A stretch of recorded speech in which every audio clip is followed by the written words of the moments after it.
Okie doke. Hello. I'm Amy and I'm 14 years old. And this is basically what I've done in the past year and what I hope to do next year.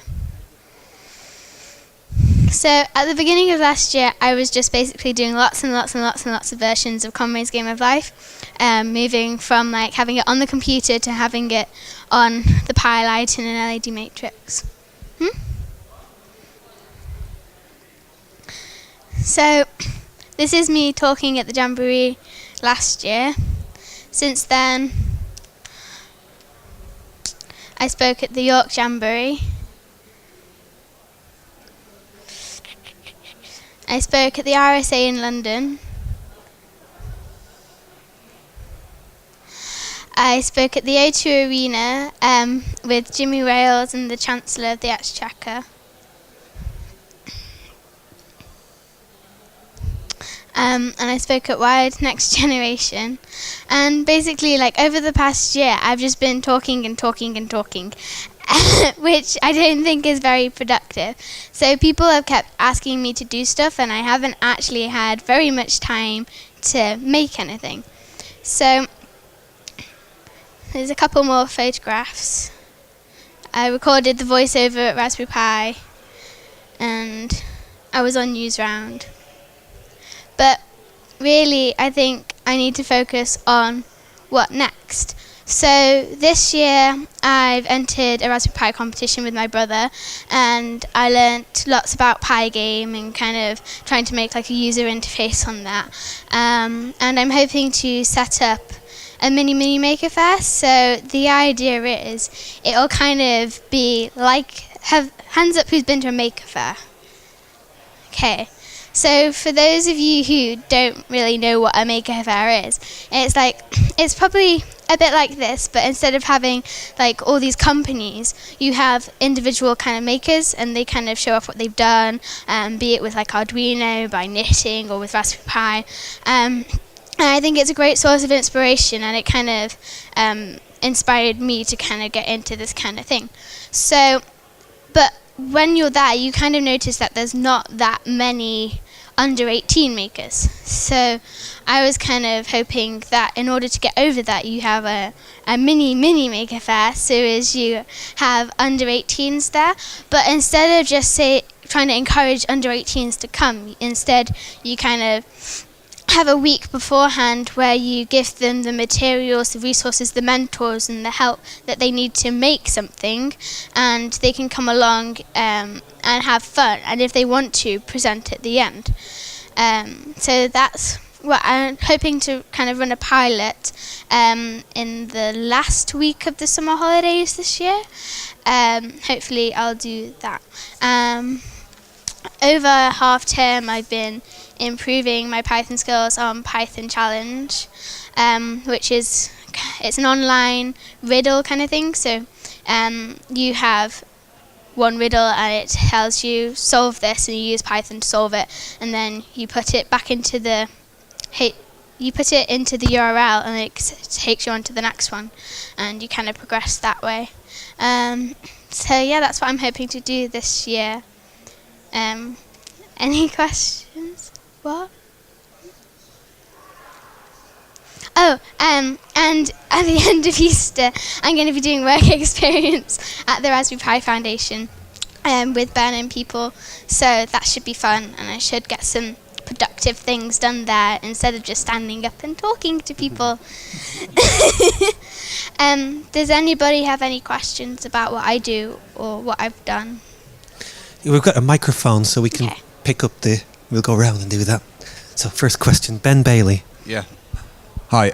What sort of got you interested in the Pi, and sort of what caught your eye about it and things like that?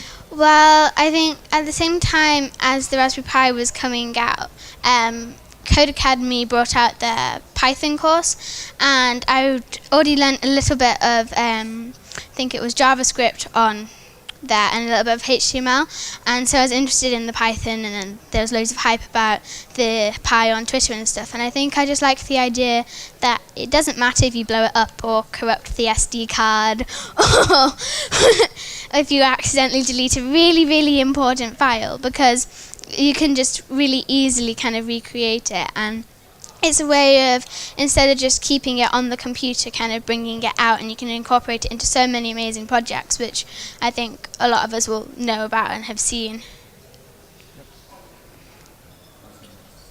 Oh, well, we're not going to repeat the same question unless you get a would you answer the same question again with a different answer?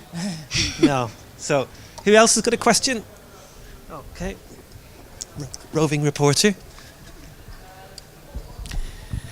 Have your experiences related to the pie made you change your mind about what you're going to do academically, what GCSEs you're going to choose, what A-levels you're going to choose, and so on?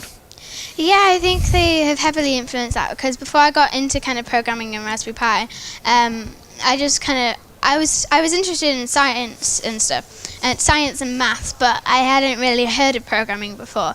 And it was through the Manchester Science Festival that I kind of got into it, and then there's the Manchester Geeks, and they have a wide variety of it.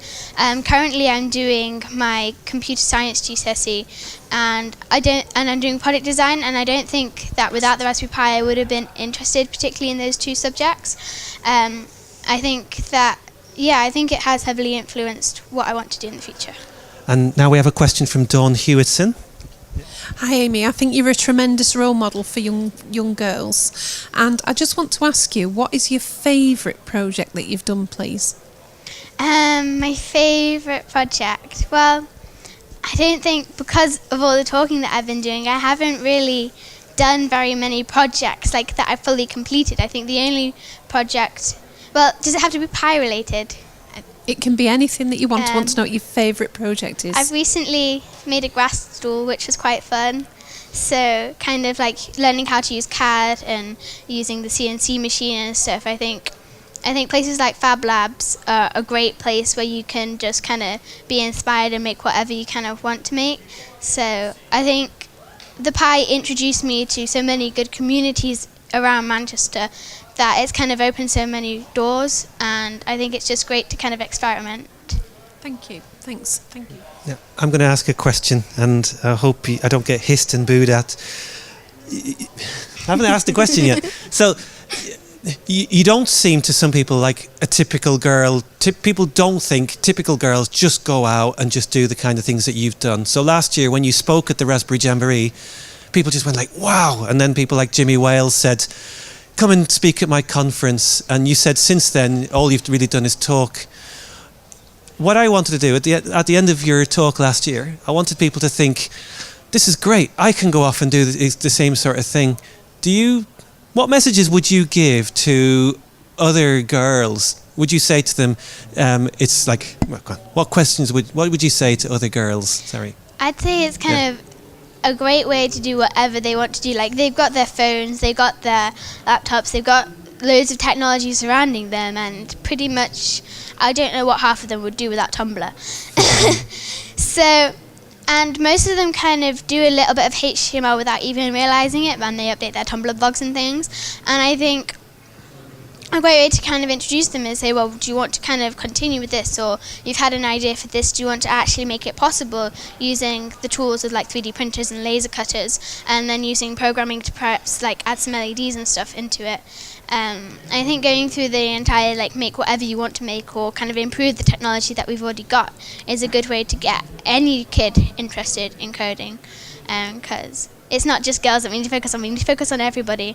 And I think there's a bit too much of a focus on we've got to just get girls, so it's like then you're going to kind of create segregation. You need to kind of integrate everybody and treat everybody equally. I think at the beginning, because of the stereotypes that do surround it, you do have to kind of have a little bit of segregation at the beginning, just so as you don't have girls feeling scared or intimidated. But I think pretty quickly you need to just kind of get everybody together, otherwise the stereotypes and the segregation is just going to get worse. Wow. Is there any more questions?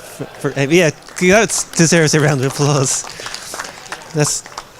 Any more questions? Or I've got some more. We've got about another 2 minutes. Fire the matter. Go on. Okay. So you've done a lot of programming, and you've clearly learnt a lot about programming. But as you said, you've also done a lot of speaking. Could you say a little bit about how you found that and what you've learned from that? Because you've had a lot of sort of very high-profile Yeah. speaking engagements, and you seem to have done well. So Yeah. you feel you've learnt a lot through that? Yeah, I think I've met so many great people, and I've got a great network now. Like, I've been offered work experience at the Raspberry Pi Foundation. I think that's great. I think my confidence has definitely improved a lot. But last year, Alan kind of threw me in at the deep end. He said, "Would you like to run a Scratch workshop?" And I was like, "Yeah, sure." And then I was a closing keynote speaker, and I was a bit like, "Well, thanks for that, Alan." But I think since then, definitely, I really, really enjoy it, and I kind of learnt a lot through it. And I think, yeah, it's boosted my confidence. I've made so many new friends, and I got to see Lithuania with it because I won Digital Girl 2013, and I spoke there, and I met Nelly Cruz, who's like the Vice President of the European Commission, and she's a very inspirational woman. Okay, great. Thank you. There was one behind. Oh, yeah. Where do you see yourself in 10 years' time, or where would you like to be in about 10 years' time? Yeah. I think I don't necessarily sure where I want to be in 10 years' time, but in the future after my A-levels, I possibly want to go to MIT for university, and I want to do something that's kind of incorporates a bit of math, a bit of product design, and coding kind of all into it, because I think they're very closely linked. And I think just using technology to kind of inspire others and to create things that are useful and will help improve our lives.